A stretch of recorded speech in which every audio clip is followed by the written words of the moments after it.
Is aid to Africa, whether it's humanitarian or development economic aid, working? Experts offer two opposing views. There are some who say aid works very much in Africa, especially to reduce the impact of poverty, and much more for integral development and the economic empowerment of Africa. But there are also other views that say, no, aid breeds a dependency. In Malawi alone, we have more than 300 non-governmental organizations. However, we are lucky enough here in this program to have the Norwegian Church Aid members of staff, but also the supporting crew here in the studio at Luntha television. So we want to examine as an example of Norwegian Church Aid. Indeed, is it helpful to have developmental and economic empowerment from these non-governmental organizations? So with me here is our guest. We have Havard and Lisa. Most welcome to this studio. Thank you very much. Thanks for having us. May you introduce to us your name and what you do at Norwegian Church Aid? My name is Houdhaugen. I'm the country director of Norwegian Church Aid here in Malawi. And my name is Lisa Sivertsen, and I am the director of Politics and Society of NCA. Welcome, our dear viewer, on this program.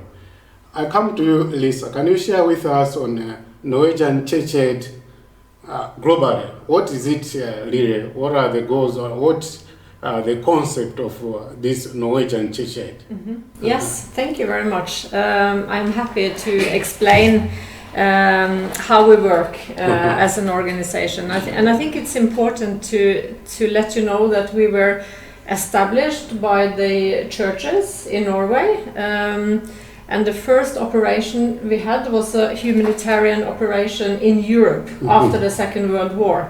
So we were established to be sort of the humanitarian arm of the Norwegian churches. And that's 72 years ago, and now today we work in 30 countries around the world, in Africa, in the Middle East and Asia. And we work in very many fragile countries like Afghanistan, South Sudan, Mali, and then we also work in some development countries like Malawi. We always have this combination of approach. So we do respond to humanitarian emergencies. Yes. We do also have a long-term perspective together with local partners, and then we also do advocacy work and really to challenge the power holders at all levels. But it's important for me to say that we don't do anything without partnering with local partners. So here in Malawi we have a range of local partners. We work with faith-based organizations, but also a lot of other organizations, and Havard can explain a little bit more. So at a global level, what is the strategic plan that you have from now, maybe from 2020 or 2024 at the global level? At the global level, we focus very much on gender-based violence and gender. We also focus on peace and reconciliation, and we focus on water and sanitation.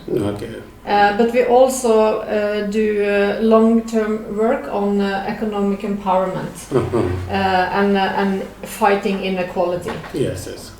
And we see, I think, one of the big challenges that we are seeking to address now is climate change, and that has a negative impact on vulnerable people in all the countries that we work in. Yes. Okay, I come to you, Havard. Would you share with us Norwegian Church Aid Malawi? What do you do? What is it, the impact? Sure, I'm happy to share. Norwegian Church Aid has been present in Malawi since 2002 yes. with a country office.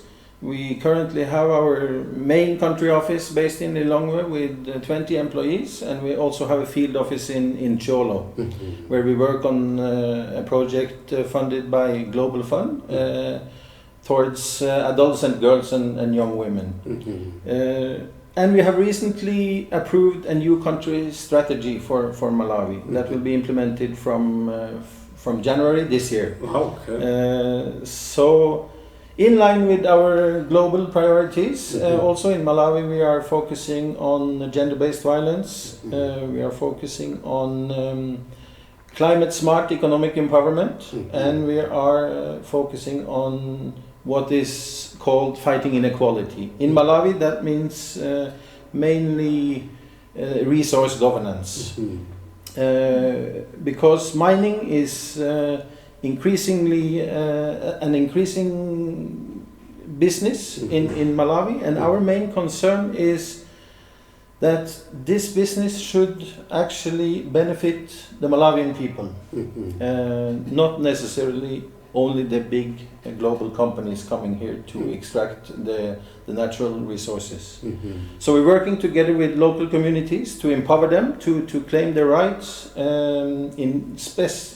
especially in the mining areas. For gender-based violence, we work together with traditional leaders, with religious leaders to fight harmful practices. We want to avoid early marriages, early pregnancies.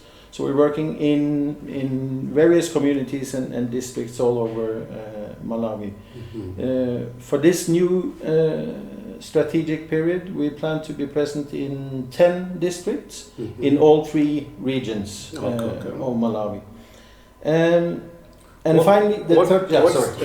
What strategy did you use to choose those 10 districts? Did you have some study, or you look at the situation, the target group? Sure. Okay. No, I mean, obviously the need is great all over this country, but we have done our baseline studies. We have interacted with local authorities and other NGOs, and that's the basis on how we defined our 10 districts. And also for NCA Malawi, I think it's important to say that we would like to go where few other organizations are present, where the need is the greatest. Yes, actually I captured what Lisa had said about the unique approach that Norwegian Church Aid does, especially working in collaboration with partners. Here in Malawi, can you list some of the partners that you work with? The non-government organization? Sure. Everything we do in Malawi is implemented through local partners, as Lisa said. That's the approach of NCA globally, as well as in Malawi. And currently in Malawi we have approximately 10 local partners, the majority of them being faith-based. We work obviously close together with their religious mother bodies, Evangelical Association of Malawi, Malawi Council of Churches, etc. And in addition, we also have quite a number of secular organizations. But for us, the important is to identify local partners who could help us actually implement our projects in the communities. So there's one philosopher, Albert Einstein, who said that the world is a dangerous place, not because of those who do evil, but because of those who look on and do nothing. Norwegian Church Aid is doing something globally and locally in Malawi.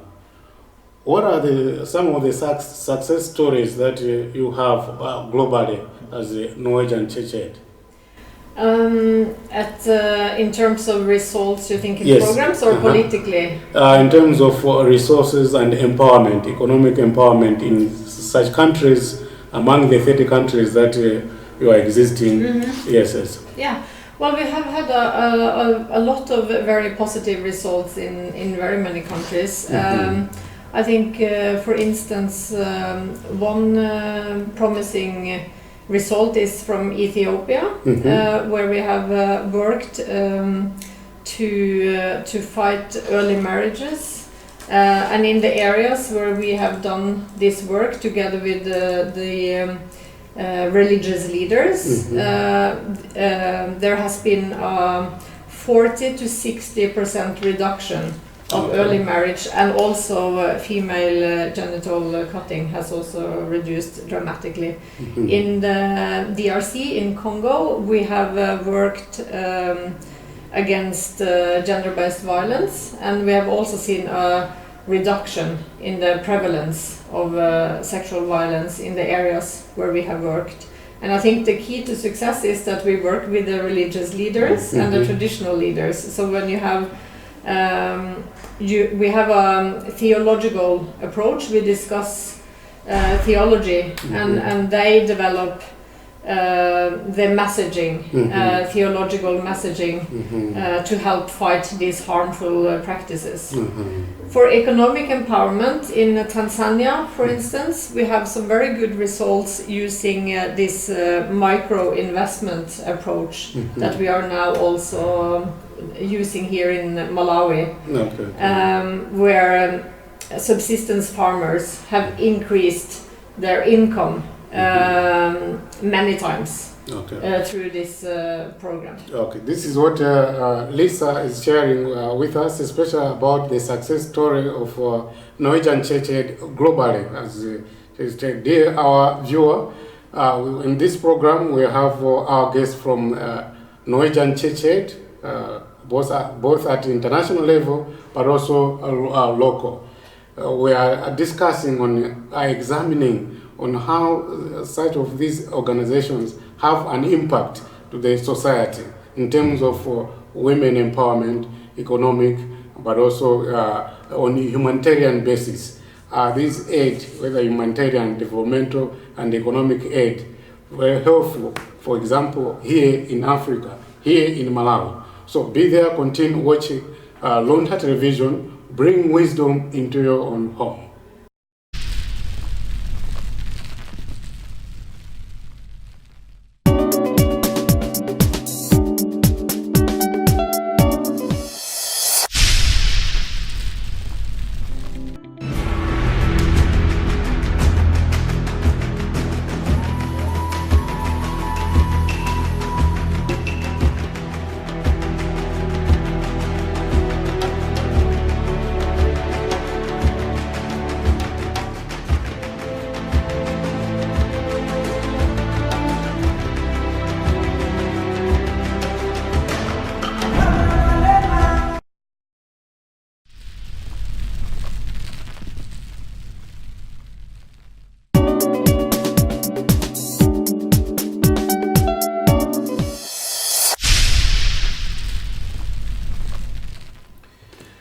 We are in this program examining the role of non-governmental organizations in Malawi, and as such, our target today is Norwegian Church Aid, at internationally but also locally.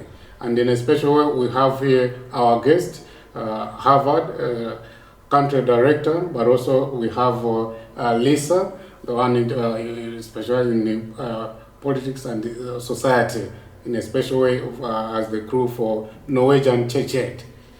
She's on a global level. Now we have been looking at the success story of this non-government organization, Norwegian Church Aid.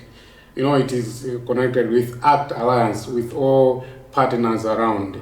And Lisa has just shared and shortlisted some of the success stories in Ethiopia, in Tanzania, and also in Malawi.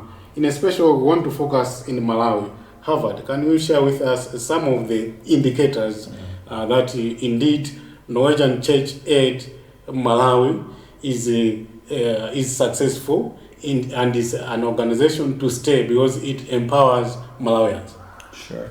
I think maybe where we have achieved a lot in Malawi over the past 15 to 20 years is within the health sector. We have been able to construct 14 health centers in rural areas of Malawi, in all three districts, all three regions, and we have been working together with both CHAM, and the Ministry of Health. And recently, in October-November 2018, we handed over 6 new operating theaters at Kamuzu Central Hospital here in Lilongwe. And we have also provided the same KCH hospital with an intensive care unit, with funding from the Norwegian government, but implemented by NCA and local partners. In addition, we have contributed to cervical cancer screening, together with our local partner DREAM, and we have constantly been focusing on fighting gender-based violence with a special approach towards adults and girls and young women. Great. It's really impressive what you really do. There are a lot of things, especially in healthy and gender-based violence empowerment, especially to the women, as you have shared. But let us face it, Malawi now, in terms of population, around 17.5 million, and we see that from the statistics, they indicate that this will double in 2038. It's not far. It will double. We look at the statistics indicating issues about poverty in Malawi. Instead of reducing, we see that there are levels that is increasing. In 2016 and such, it was around only 51%. And now we're talking of recent in 2018, 71%. So we see that on poverty level, Malawi itself is not doing much. And I don't know, as one of the organizations working in Malawi on eradicating poverty, because I understand we cannot talk millennium goals even without talking about your organization. It's under there to eradicate extreme poverty. With these statistics and with your contributions and success story, where do they balance up and reach? I think to us we see this.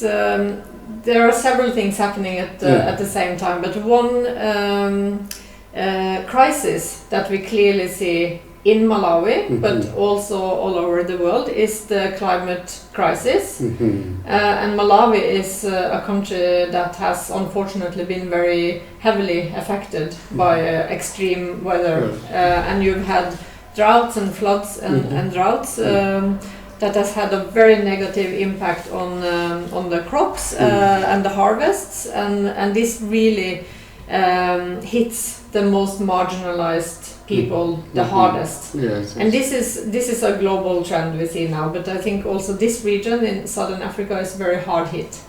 And this is also some of the reason why you have this negative development, I think. And then that's why we also now, we have been working on health. We've seen some progress on health in Malawi, some very, very positive results, and that's extremely important.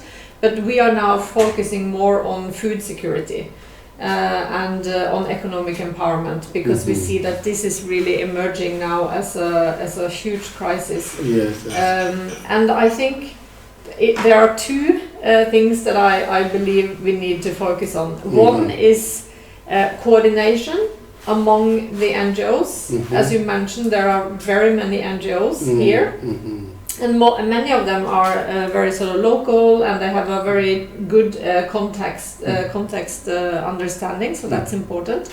But we are really trying now to coordinate so that we together we hope to achieve more impact. We hope to reach more people more efficiently. That's really, really important, and we try to do that now. We try to work with other NGOs. We also try to work better with the UN system. We also really hope to work even better and closer to the government as well, because obviously the government has a very important role to play, and we have some long-standing good working relationship with the government bodies on different levels, but I think there is more. I think this coordination would be stronger, and we would see better results if also the government could help with that coordination. So I think that we see that in many countries, that when we work together, the government, the UN system, international NGOs, local NGOs, faith leaders, traditional leaders, when we work together, we see results. And I think Malawi urgently need that coordination. Yes, urgently man needs that coordination indeed. When we look at, as you outloaded, especially on the aspect of gender and empowerment, women empowerment, with the strategic plan of 2020-2024, we are focusing much anyway on also gender issues. And we understand that, as you have said, government has a role, especially even in these aspects, because if you look at gender-based violence, for example, in Malawi, it's still also going at accelerating a rate. We need to do something. We should not remain quiet. However, we see that, for example, women, there was a change on women in development, women and development guard, especially at a global level, approach to gender and development. There was this change. What change are you bringing, especially in approach to women empowerment as a Norwegian church head? Well, I think we can try to answer it both, but let me say first that we, when working on gender, we really need to work on the social, the norms, and so we really need to work on with the leaders, the leaders in the society. So that would be the government leaders, but also the faith leaders and the traditional leaders, because they have a lot of influence. So when we can work together with those leaders to acknowledge and support women and girls and gender equality, I think that benefits men as well. Yes. Men and boys. Yes. And that's really important. We know statistics show that when women are given the chance, they do some really smart things. They invest in their families, they invest in businesses, they invest in health and education, and that really they have a huge role to play when in lifting a family out of poverty.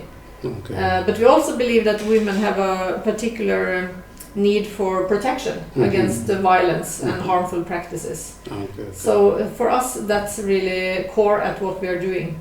And if we are not able to support women and girls being part of the society, we will not be able to combat poverty.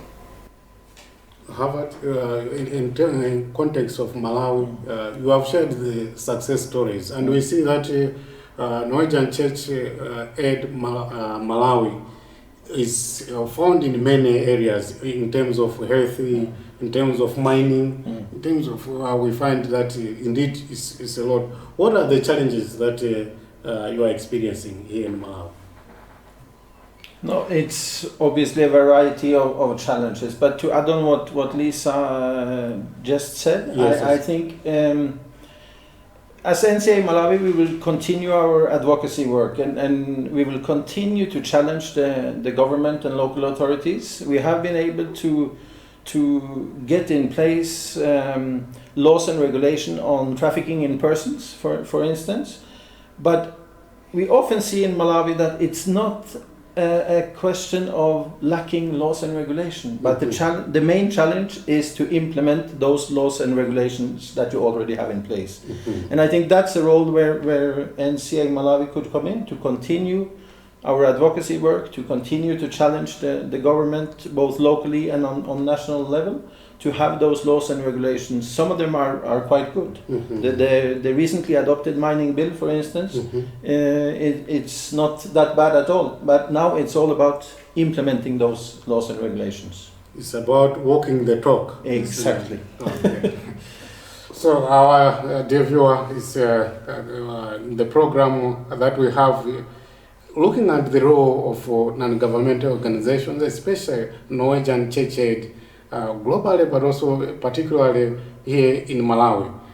Our guests here have shared a lot of information and success stories and challenges that they are going through, but through coordination, partnership support, through government's role, especially in taking up the policies and the regulations, walking the talk, that we are going to indeed emancipate Malawi into economic and development empowerment.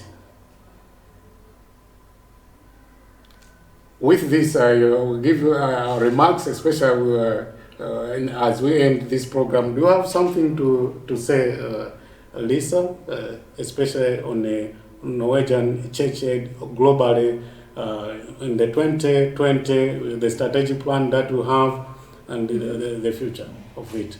I think we have an ambition to save lives and to seek justice. That's really our mission and vision to do that, and we do that together with communities and together with local leaders and stakeholders and governments. And I think the hard work needs to be done by people themselves, but we can be a companion, and we can support, and we can help to get funding to these programs. But I really think it's amazing to see how communities are really able to do this work themselves with that kind of support and companionship that we can provide. And Havard?